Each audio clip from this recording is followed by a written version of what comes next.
ही नाम जपना आरंभ कर दिया और अपने श्रद्धा के अनुसार उसका फल भी पाते हैं। जैसा कि मनुष्य की श्रद्धा जहाँ टिक जाती है वहां मैं ही उसकी श्रद्धा को करता तथा मैं ही फल का विधान भी करता हूँ। भगवान शिव ने राम शब्द के जपने पर बल दिया।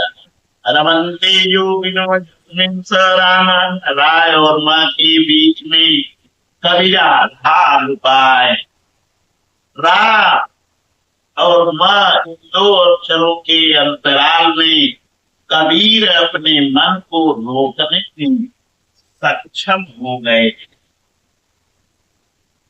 श्री कृष्ण ओम पर बल देते हैं। जो अहम स ओम अर्थात वह सत्ता मेरे भीतर है, कहीं बाहर नहीं, जमीन। यह ओम भी परम सत्ता का परिचय देकर शांत हो जाता है। वास्तव में प्रभु के अनंत नाम है, किंतु जप के लिए वही नाम सार्थक है जो श्वास में ढल जाए और एक परमात्मा का ही कराता हो। उससे भिन्न अनेक देवी देवताओं की अविवेक पूर्ण कल्पना में उलझकर लक्ष्य से दृष्टि न हटाने।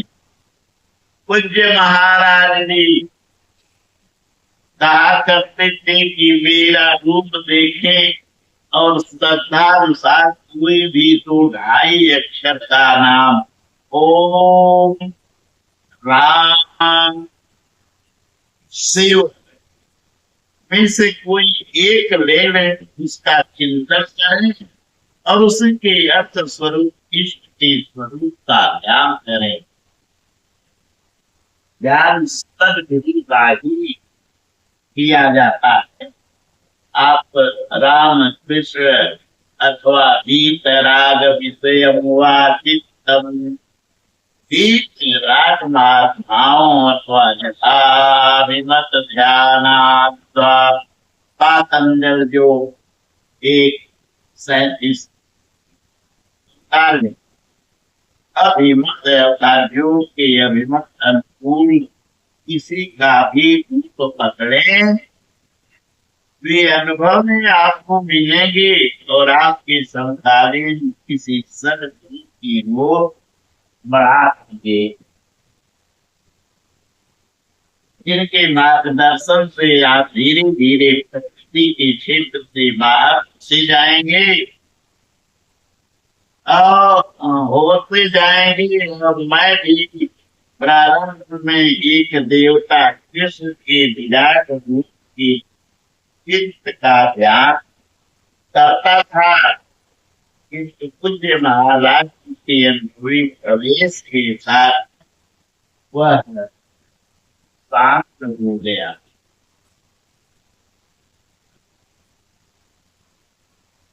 ओम श्री कृष्णाय नमः।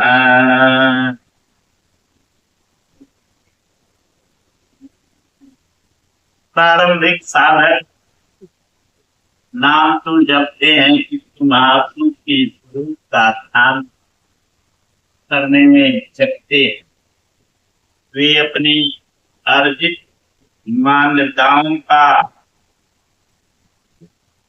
पूर्वाग्रह छोड़ नहीं पाते। वे किसी अन्य देवता का ध्यान करते हैं जिसका योगेश्वर श्री कृष्ण ने निषेध किया है। अतः पूर्ण समर्पण के साथ किसी अनुभवी महापुरुष की शरण लें। पूरी पुरुषार्थ सबल होते ही तर्कों का समन और यथार्थ क्रिया में प्रवेश मिल जाएगा।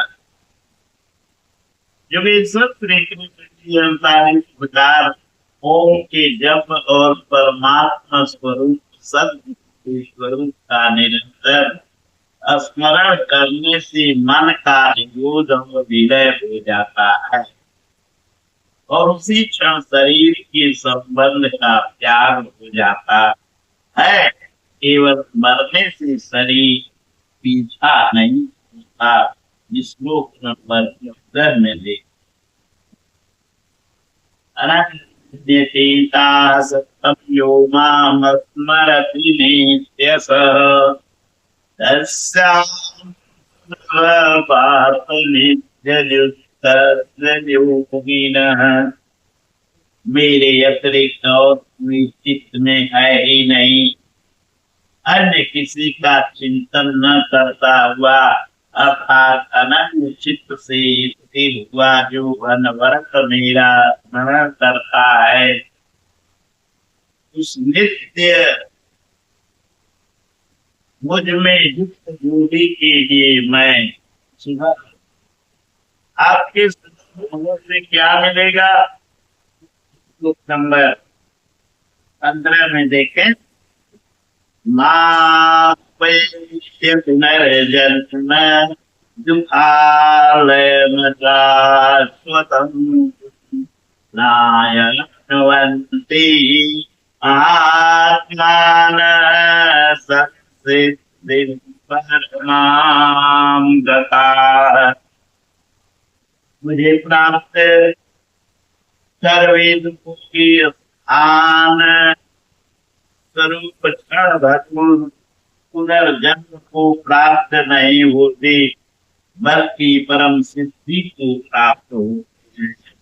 अर्थात मुझे प्राप्त होना अथवा परम सिद्धि को प्राप्त होना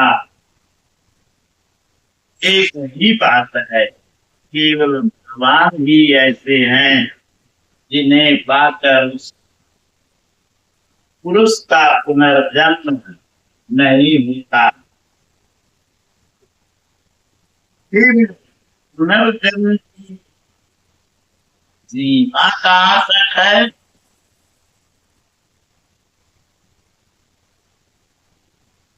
अब मैं आपको यही समाप्त करता हूँ। अब यथार्थ गीता की श्लोक नंबर 16 का वर्णन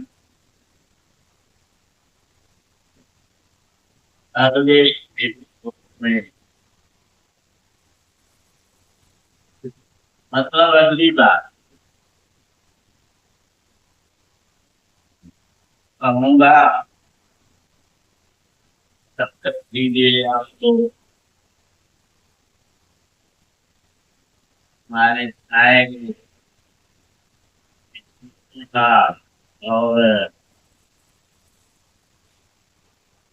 स्वामी श्री गगड़ानंद महाराज द्वारा कृत यथार्थ गीता के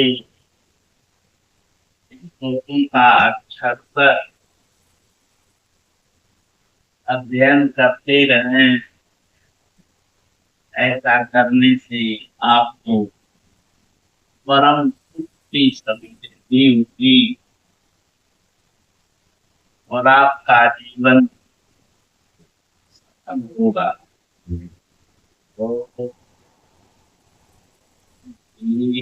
हाय नमः।